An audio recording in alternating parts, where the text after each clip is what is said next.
I think Jeremy at some point is joining us, isn't he? He will be here in a few minutes, apparently. So, Looking at that empty chair, it's kind of weird. I will start with a few questions for our guests before opening it up to you. I'll start with you, James. Could you tell us why you, at this point, your 8th feature, decide to make your most autobiographical film? I had made 2 films back to back, one of which was in 2 continents and 4 countries in Amazonia, and it physically was, I'm very happy I made the film, but it was physically brutal. And, you know, I'm, as I've often said, genetically designed to be an accountant in Minsk, so I wasn't prepared to be in Amazonia, and I would, you know, dress up as, I looked like Moses as a beekeeper. It was a very strange look. And that went on for 2 years or whatever it was, and then I had another movie which was in space and very technically difficult and had other issues, and so I was exhausted. And I went off to Paris to do Marriage of Figaro there, which I'd never done an opera before, which I wound up loving the experience, but I was in a kind of gilded cage in this residential neighborhood in Paris, and my wife and children had not joined me yet. And I would go home at night after working in the theater, and it was like, you know, I don't know if you remember the movie Papillon with Steve McQueen, where he's in the solitary confinement and his brain starts to wander. And so I started remembering my childhood, and I started taking notes. Is that Jeremy? That is Jeremy. Sorry. Thank you sorry. for joining us. Hi, Jeremy. How are you, bud? Good. How are you? Oh, I'm getting along.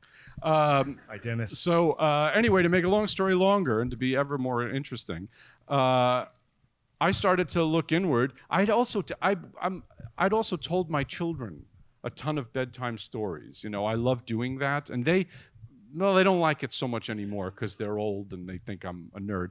But when they were 5 years ago, they really loved it, and they loved childhood stories. And then it's weird because, you know, you tell these narratives and you realize that some of them are not so upbeat or charming. And then at one point, my wife and I were going to the beach, and we were going on the 59th Street Bridge, and my kids said, well, where'd you grow up, Dad? We want to see where you grew up. And, you know, let's take a detour on Queens Boulevard, and you find yourself in Archie Bunker's neighborhood. And they kind of looked at the house and went, that's it? I don't know quite what they expected.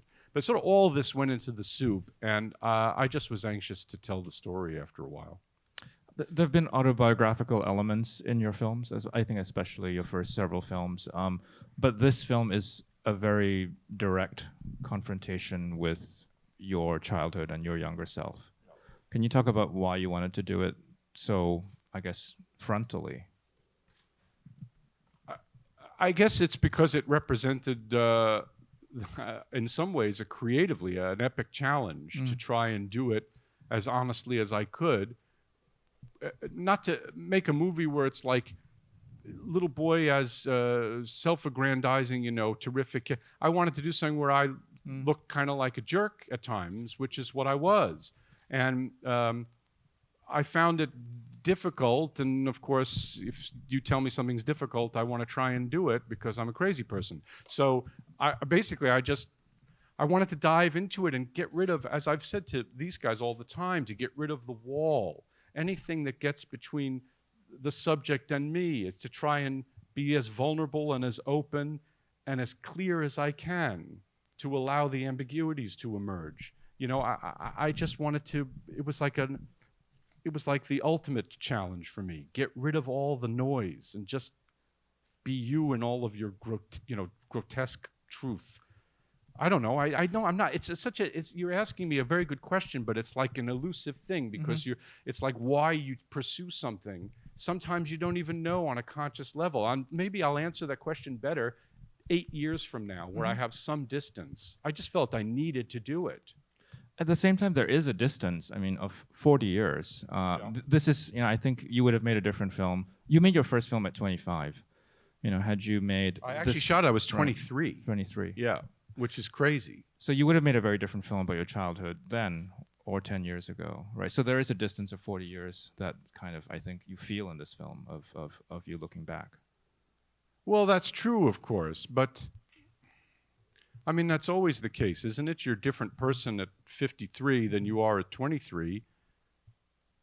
I don't ever think of that. I don't sit in my bedroom and think, I'm different, and how am I going to be different, and how is this distance going to create? I don't think about it in those terms. I just think, what is it that I can reveal about myself that I'm not comfortable with, and try and put that in a movie.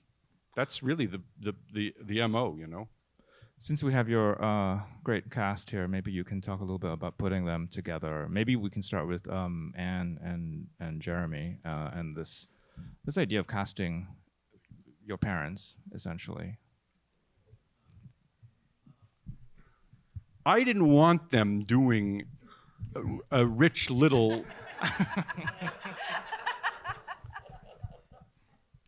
As I said, I didn't want an impression of my parents, an impersonation.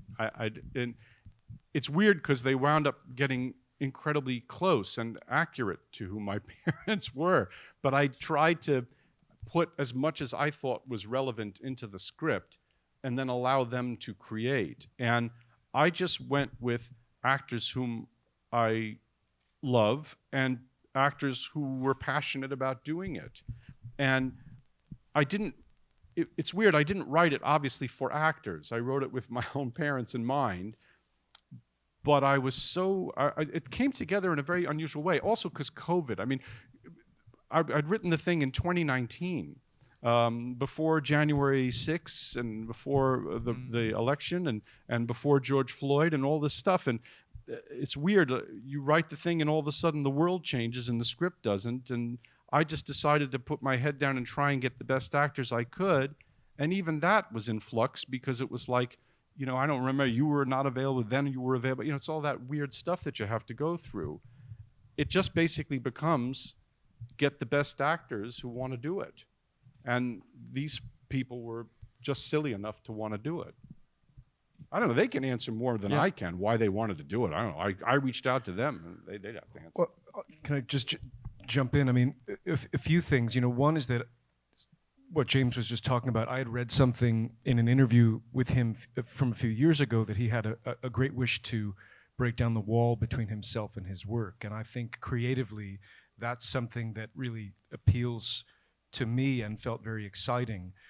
One of the first things we did, I was in Denmark when this came together, and I got on a plane and I went with James and his family to the Panorama at the Queen's Museum.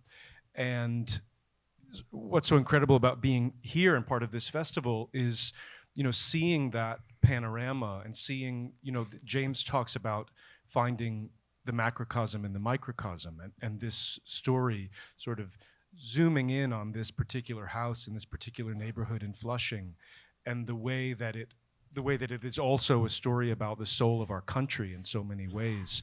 But the challenge, I think, for us was sort of rendering, not in a totally mimetic way, but finding both the essence of these people, and then, it was important to me to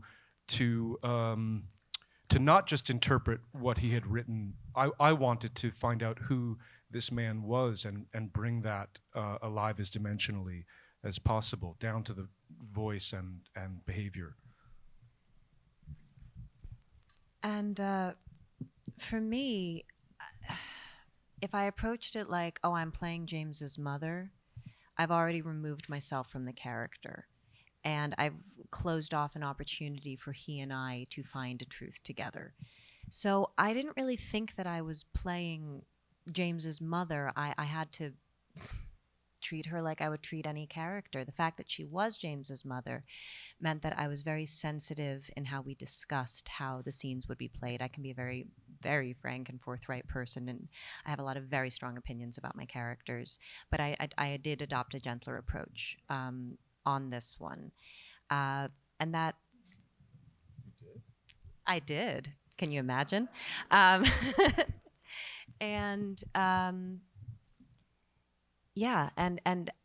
as a and the thing that drew me to the story, well, first of all, I mean, when your agent calls you and says James Gray has a script and there's an age-appropriate part for you in it, you're like, okay, I know I have to read it before I say yes, but also know what I'm going to say. And I was so drawn into the contradictions of her, and then as I got more and more into the project, I realized the contradictions of her, the contradictions of the home, the contradictions of our country, what you said about the soul of our country. And I thought, I don't know how many times I've had an opportunity to tell a story centered around a family that contains so much love and so much rage, and the way intimate spaces can go from goofy to violent very quickly. And I had a feeling that would be familiar, more familiar than one would suppose based on the way we talk about these things or don't talk about these things. Maybe we can bring in Repeta and Jaylin. James, you want to talk about casting them first? Maybe. Well, I watched 600 or so for each character of 600 or so actors, and it's a weird thing during COVID. You know, I like in person a lot. I think the human connection matters a whole lot. And so when I'm looking at a computer screen and it's like the image is this big, you know, so I had to fight my way through that first. But I watched a whole ton of kids, and then I narrowed it down to maybe 10 who I spoke to quite frequently and worked with, and they were all superb. But these guys, there was an extra level of listening. They could listen, and I was throwing curveballs at them and improvising, and they were right with me. I don't know how much they remember, but it was so great to work with them on that level. And then when they showed up, I mean, I loved them both. They were like the greatest kids in the world. So it was like a fantastic experience. I was very moved on a daily basis going to work. I felt very lucky because it was like, you know, you don't really get a chance to do this, particularly in American cinema. It's like a huge gift. So they were just so, they went beyond my expectations, and it became beautiful to work. Mm-hmm. Banks and Jaylin, do you want to talk a little bit about your experience? I think it's funny you say that. I distinctly remember when I went on the callback with you. I remember you being very bothered by your internet and the fact that you were looking at a screen. And yeah, I can relate on that. But yeah. What did I don't remember that at all. I mean, it sounds like me, but I remember my mom and I did the audition, and then we got a call back from you, and we did the Zoom, and we played around with the scene a lot. And yeah, you threw curveballs, and it was fun to work with you. And I distinctly remember that. You're very bothered by your internet and the fact that you were looking at a screen. Irascible. But everybody knows, everybody's bothered by the internet is unstable. And it's like, put my fist through the screen, you know. Yeah, I also remember during the callback of, I believe it was the first scene, you wanted me to grab a deck of cards and just shuffle through it. So we didn't have one just right next to us, so there was my mom just running around the house trying to find one because we were freaking out. And throughout this, I believe it was the second scene, James wanted me to get a paper and a pen and write 1 through 50 or 100, I believe, while saying my lines. And I was like, wow, this is really different. And it was exciting because, you know, I've never done anything like this before. So when you did that, I got a little scared because I was like, okay, I might be doing something wrong if James wants me to do all this stuff. But then, you know, at the end of the callback, James said, you'll be hearing from me soon. And I just thought that he was being nice. I thought that, you know, that's something that he told to all the other kids who read for Johnny. But then the next day after school, my parents are freaking out because they told me that I got the part. The cards thing was because I wanted you to play the stickers thing. That's what it was. It wasn't just random stuff. You know, I actually caught on to that when I read the script. Yeah. And I was like, oh my gosh, I feel so stupid. No, it wasn't that. I don't remember the numbers thing. That's particularly inane. I mean, even for me, I don't know. I don't remember what my motive was there at all. But I don't know. I guess I don't get out enough. I don't know. One of the great things that James gave to us, and I think Annie and I both felt incredibly liberated by this, but one of the first things he told us was, whatever you do, don't nail it, which is an amazing act of trust from a filmmaker who's very much in command and the authority on the subject matter more than in most cases. So it could have been an instance where he didn't allow us that freedom and ownership, but that idea of not nailing it is sort of, you know, in contradistinction to a lot of the work that is made that is sort of result oriented, and it allows for authenticity to be born in the moment. James, you talked about, you know, just removing this wall and trying to get it as as true as possible. I'm wondering how much research really went into this. Do you have a really good memory? Did you feel like you had to talk to a lot of people who were around you at the time? And it's beyond your own, your own story. There's also a lot of period detail, culturally specific things in the film. I have a great memory, which is very weird and at times extremely harmful. It becomes a bit of a joke on the set that people can ask me who directed any 1980s movie ever, and if it was released, and the names get very amusing, and this becomes a kind of ha-ha thing, but it's verging, and I may be on a kind of Asperger thing, I don't know, but that's what Tony Hopkins said. Tony Hopkins said, hey, I think you've got Asperger's, oh man, you've got Asperger's. He told me this. I said, really? Is that a compliment? I don't know. How does that work? But I do remember a lot. But my brother was absolutely instrumental as well. I remember about, for example, the Marianne Trump speech. I wrote down what I had remembered about it as best that I could. And I remembered thinking, even at age 12, that it was absolute horse shit. I mean, I remember listening to her, thinking like, what do you mean you worked so hard? You're worth like $500 million. What are you talking about? And my brother, so I called him up. I said, Ed, you remember Marianne Trump? Oh, yeah, of course I did. I said, well, write it down as best you could remember it. And so we can compare. And they were like exactly the same. So it made me think it's pretty close to what she said. But it was like I would call him up. I'd say, well, what was the plate design, Ed? He'd say, oh, they were white plates with like a little green floral pattern. Oh, yes, that's right. And we discussed the chandelier and the dining room, all those details. About period, I have a very good memory of that stuff, although not as good as I thought I did. You think, okay, I'm going to get an establishing shot of the Guggenheim. Guggenheim has not changed at all. It's the Guggenheim, right? So I get a shot. Next thing I know, $30,000 worth of visual effects later, I looked at a painting by an artist named Richard Estes, who's a photorealist painter. He made a painting of the Guggenheim summer of 1980. And all of a sudden, I'm looking at the Richard Estes work, and the Guggenheim's a different color, and it's walk, don't walk instead of the hand thing. And the building next to it's totally different. Then they added the building behind.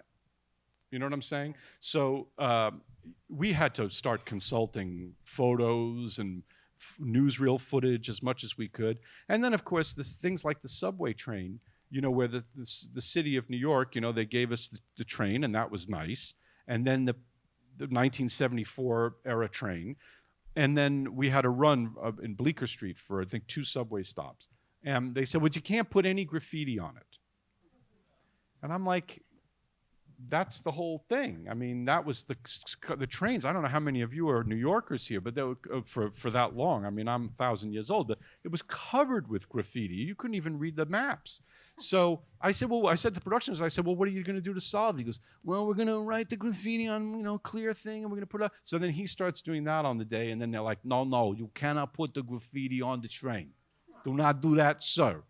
And I found that obnoxious because it was like a rewriting of history. They didn't want to promote graffiti. I'm like, are you kidding me? So guess what? You know what? We defeated that because, there's something called visual effects. So all that graffiti is added in visual effects. And they did a pretty good job. I had all these graffiti artist friends of mine doing all this graffiti that they were putting on the train. It's quite funny, actually. But I mean, of course, you research and also your memory. Do any of the actors want to jump in just about, I guess, period-specific details and the process of just inhabiting that time and place? Happy Massey, your production designer, really did an incredible job. This sort of level of detail and verisimilitude down to the plastic coverings and the wallpaper and objects. But one of the earlier conversations I had with James, he read me a few lines at the end of the first volume of In Search of Lost Time. And I think Pinter... You're about to get us totally ridiculed. You do understand that. You say, invocation of Proust, it's like, oh my God. What are we doing if we're not risking ridicule? No, I love it. It wouldn't be my first time, Jim. But in a way, it's like the Entenmann's donut. And that's what he's trying to do, I think. He's trying to recover... it's a ghost story. He's sort of recovering these places lost in time and lost in sort of the mist of memory. So it did, for the actor, I think for us, it did feel like we were walking into that it was transportive to walk into the environment. I think one of the things that, picking up on what you were saying about the whole concept of not nailing it, was to not over communicate visually at every turn the period. And that was something that everybody worked on, but I worked very hard with Madeline Weeks, our costume designer, on, because there's a way to do the 80s where like you show up and everybody giggles, and but that's not necessarily playing the truth. And so the idea was, how do we not create a costume after costume after costume? How do we actually create a woman and give the audience visual information about exactly who she is? And that's, something you have to be mindful of when you don't have that much as much screen time, that you have to communicate as much as you can, as clearly as you can, about your character without commenting on it, if you know what I mean. We also single-handedly revived the business prospects of Sears and Roebuck for this movie. It was kind of fantastic. Just so you know, prospects are very grim, but we did revive them. Yes. Okay, just one more from me. I just want to kind of follow up on both Anne and Jeremy have touched on this, the idea that this film is not just about, your coming of age, but about a sort of inflection point in this country's history. And it's interesting, I think, that your most personal film is arguably also your most political film. Well, I never saw it as a coming of age at all, weirdly, because I always saw it as the kid is the window into the world, and that's it. So I that don't was always believe in part- lessons learned, catharsis, all this bullshit. I don't. The idea behind it was that you can be oppressed and oppressor at the same time, and that you can. The world history is a series of layers that are impossible to peel away and get to core. There's no one truth about it. And what I have found is that there's one of the difficult aspects of it is, for me, writing it, was that it's like, it's easy to blame, it's easy to point a finger at. It's much harder to witness a system in which everybody in some ways contributes to an ongoing catastrophe. And it's I know it's also, I found the challenge that everything now, especially the way that people communicate a lot in very short sentences, everything is sort of reducible. I was trying to go in the opposite direction and say, no, it's more complicated than that. That my parents, for example, who had all of the awareness of anti-Semitic behavior, could themselves say terribly racist things or be, and I'm not, again, it's not about blaming my parents or anything, but it's trying to reveal something that I think is endemic. It's almost like marbled throughout the whole system. And so I also think that class is a very underrated, has a very underrated impact. People today, my children, for example, are wonderfully educated in many ways, but I notice that their education about American capitalism seems incredibly limited. They are cheerleaders for it, essentially. When does the new iPhone come out? So I think that capitalism is integral to the harm in the system. And someone said to me the other day, said, Tony Hopkins, he plays such a wonderful, saintly part. And I don't think he does. I think the scene where he says, I told your parents to do that. I did. I think is horrible, because it was my grandfather's way of saying, we should give up on the system. And I understand the reasons they did it, but it's our contribution to an unequal society. And everybody contributes. That was what I was trying to do with the film. All right, let's take some questions. Why don't we start in the front here then? There's a lot of physical scenes with the children, and I was hoping you could talk about going about choreographing those physical scenes, because everybody has a part in that. So just maybe a little discussion on how you approach that as actors, as a director. Banks, you want to? Question is how we choreograph the physical scenes. I think we just did it as any other scene. I'm not sure how to answer this question. Maybe James can help me out. You answered it correctly. I mean, basically, what you do is you find.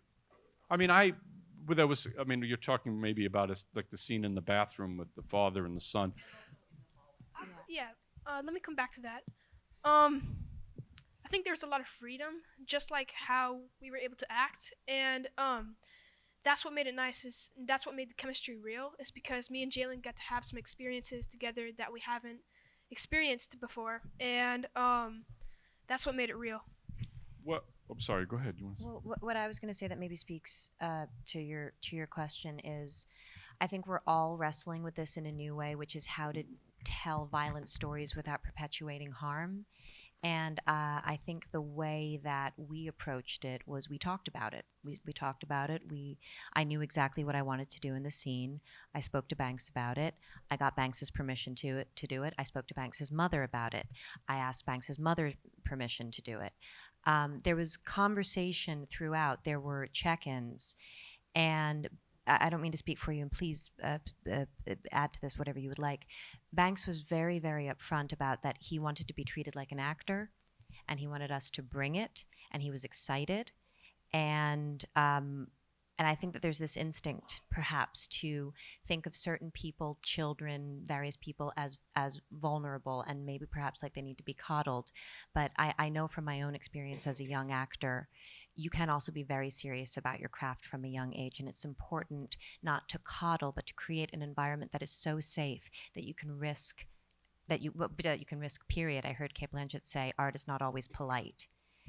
She said that recently about Tar, and so I think that was sort of the line that we were walking. How do we make everything so safe that we can risk violence? I think that's very, very on point, because as Banks, I was so excited to have these new experiences and work with these actors that I've never worked with before. And as Paul, I was working with these great actors that helped me drop into Paul and get into the scene and the character. Yeah, I mean, I think to just build onto what Annie's saying, I think you have to create a controlled environment so that you can enter into chaos and in a sense danger. I think you tacitly agree to ground rules. I know we had a safe word. The safe word was anything that even proximately approaches discomfort, not just like tapping out. So as long as we had that in place, and I felt that my scene partner was ready to go wherever the scene went, that was it. And then you just sort of see what happens. Yeah, I would also like to add, just with the scenes where I was physical, as Jeremy said, it was a very controlled environment. You know, just as Jaylin, I was excited to get arrested, but you know, it was something new. But just whenever we weren't filming, you know, the cast, the crew, the officers, they just made sure that I was okay. You know, they would ask like, "Oh, did this hurt?" And I would tell them no. And we even had a meeting before we even shot the scene. So it was just it was a controlled environment, which was able to be performed in well. Can I just add? So we were all very conscious of you know, wanting to respect your work as Paul, but also that Banks is Banks. And so before we shot the bathtub scene, I came over and, you know, we had a conversation. And when it was done, and by the way, the crew was silent because it was so impressive what you did, and evocative and difficult to watch, but we were all completely blown away. Because an actor of any age doing that would have taken our breath away, but that you're still so young in your career, it was really, really masterful. And I sort of ran in, because I was the last one to speak to Banks beforehand, just like kind of momming out. And so I just ran in to check him out, and I'll never forget, he went from crying to standing up going, "That was the one." By the way, also just an incredibly hard day with James. Hard in the sense that it was difficult for us. It was very quiet on set, and you're aware as an actor that you're being called on that day to be essentially an instrument to reenact arguably traumatic, very difficult things. So the container within which these things took place was one of, I think, great love and care. So perhaps to sum up everything, saying we did it responsibly, respectfully, and like a family. I can agree with you, Andy. Thank you very much. That meant a lot. Yeah, another one in the front row. I have a follow-up question on the comment you made about the grandfather we just saw on screen. He might not be a saint, but he's very much Jiminy Cricket, the conscience hovering, and the performance is tremendous. So I was wondering if there was anything new about your grandfather that you found out by watching Anthony Hopkins. Jiminy Cricket, my God. He's very. Look. I hate to use the word accurate. It doesn't have any real meaning, nor do we care about it. Accuracy is overrated. But I can tell you that, I don't blame my parents because the amount of daily struggle. It's hard for people who aren't 1,000 years old to remember the mid to late 1970s, which was. At least in my memory, in 1977 in particular, my parents were financially devastated, and I remember that there was the blackout and all these other things, the Bronx is burning, all of that time period, which in some ways I refer to more than, as we call it, the 80s. And I remember my parents had a lot of such stress about making ends meet and didn't really spend any time with my brother and me. Now, I don't blame them because it felt existential. I remember that very clearly. I remember my mother talking, Erwin, we have to get the food stamps. We have to get, and that was like a big deal in the house that we were going to use food stamps. And then I remember that my grandfather was the person who said, you are wanted. I love you. You are wanted. And you really only need one person in your life to tell you that growing up. And you'll be okay. Doesn't mean it's okay to have crappy parents or whatever. What I'm saying is, as long as there is one person close to you who makes you feel that way, you can survive. And he was that person for me. And I told that to Tony, and Tony was sort of like, oh, yes, very good, very good, very good. Any other words, any other words? I said, well, you're giving the boy a benediction. Oh, benediction, very good, very good, very good. And then he went off and did his thing, you know. I only have, take to take, you only have to give him 2 or 3 words, and, you know, for this to change the emotional temperature a tiny bit. He's so good. And the only thing I can tell you about what I learned is that thing, which is the importance that he had in my life, that he told me, you're going to be okay, kid. It's going to be okay. Because I felt such a level of panic and angst. And I'm telling you this, I'm not asking for, by the way, pity. I'm just explaining the state of things as I perceived them in that moment. And I was, as I've said to you, I was many times also a jerk, which I wanted to put in the film as well. Dumpling suckers, I mean, it's, you know, my mother had made this whole meal and I was going to be a shithead and order dumplings. So it wasn't all, like he would put me back in my place. He'd say, you be a mensch. He'd say that to me. You be a mensch. Oh, okay. And then for 2 days I'd behave and then I'd become a jerk again, you know, cycle. Anyway, I don't know if I answered the question. But. All right, let's go to the very back there. To Ed. Yeah. That's the great Ed Lockman back there. How are you, Ed? You're a great artist, Edward. But you did a great job with Darius. But could you say something about the visual world you created that isn't necessarily the 80s, which I loved about the film, is you created your own world. Could you say something about your interpretation of what the imagery was to create that world for you? Yes, and hello. Darius and I tried to watch no movies. I haven't seen that one. I'm so sorry. I'm so sorry. We tried to watch nothing at all, and the camera operator, I remember one point, who was terrific camera operator, great camera operator, Julian de la Cruz. He said, I've never seen Foreigner Blows. And I remember Darius was like, no, you've never seen Foreigner Blows, no, come on. And I said, no, Darius, it's okay. He'll watch it after we're done. We don't want him we're going to rip it off anyway unconsciously. Let's not rip it off. So I took them to the museum. We went to the Met. We just looked at different works of art and started to talk about common things. And I kept saying to them over and over again, and I wound up writing the words on the camera on a piece of cardboard. I said, this is what you need to know visually. Warmth, humor, love, loss. Those were the 4 words. And I said, I want you to think of it like a ghost story where the actors are almost never in their key light. So Darius took a lot of inspiration from a very famous painting by Vermeer at the Met that he saw, which is a woman in the kitchen, sort of like this, but she's not in the light. She's sort of a bit withdrawn. And I think he took that from me telling him about the energy crisis of '79 and how my father was always like, if you're not in the room, turn off the light. Turn off the light. And he would always turn off the light. So I always felt like my house was really dark and lit from another space. So, like, for example, when Banks comes home and he sees Annie on the couch, that the scene is lit from another room. She's not in her key light, so to speak. Or even the dining room scene, you know, with the dumpling sucks, all that, I think it was 2 stops underexposed. The overhead light, it's very dim. My father was always putting things on I have a new dimmer I put in. He would put it on the dimmer.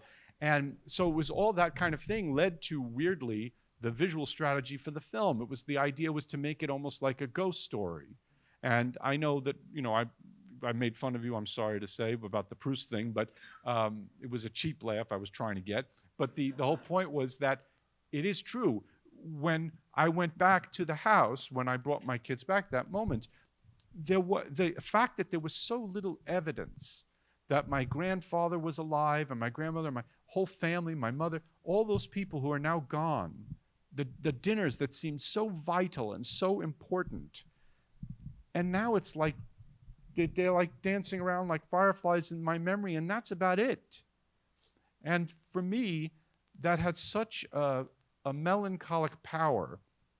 And I started showing Darius Polaroids because I said to him that, you know, that famous, and I've quoted from it many times, so brilliant, that Sontag thing on photography where she talks about how the minute the photograph is taken, it's instantly in the realm of the irretrievable past. And so it takes on a melancholy. And I think that's why I see people all the time always taking pictures, or people always have photo albums. You never look at them because it's like you want to keep the moment, preserve it forever. But to look at it unconsciously, you realize you ain't going to get it back. And so what I tried to communicate with Darius, and we didn't wind up speaking much during the shooting, except about lenses, really. But with the light and the look was this kind of, this idea that it was a ghost story. We looked at some Saul Leiter color photography from the early 50s. We did look at late 70s photography, but dye transfer kind of thing. It was frustrating for us. I wanted to shoot on film. It's the first time I didn't, for a variety of reasons. But not least is that the stocks no longer respond the way that they used to. It's not there anymore. It's almost like if you said to a painter, yeah, that thing, that lamp black you like, I'm taking away the tube. You can't use it anymore. And for us, and I know you know this, very frustrating. I would love them go back and manufacture old stocks, but they can't do it anymore. So all of this went into the soup. I don't know if this answers your question, but all of this was part of the conception. Oh, very good. Actually, he rented my lenses, used the Baltars. Darius, I had rehoused a set of Baltars from 70 years ago. I know, and yeah. those lenses you were using. So thank you. Thank you. All right, we have to wrap it up, but I want to thank all of you for joining us today. And thank you for the film.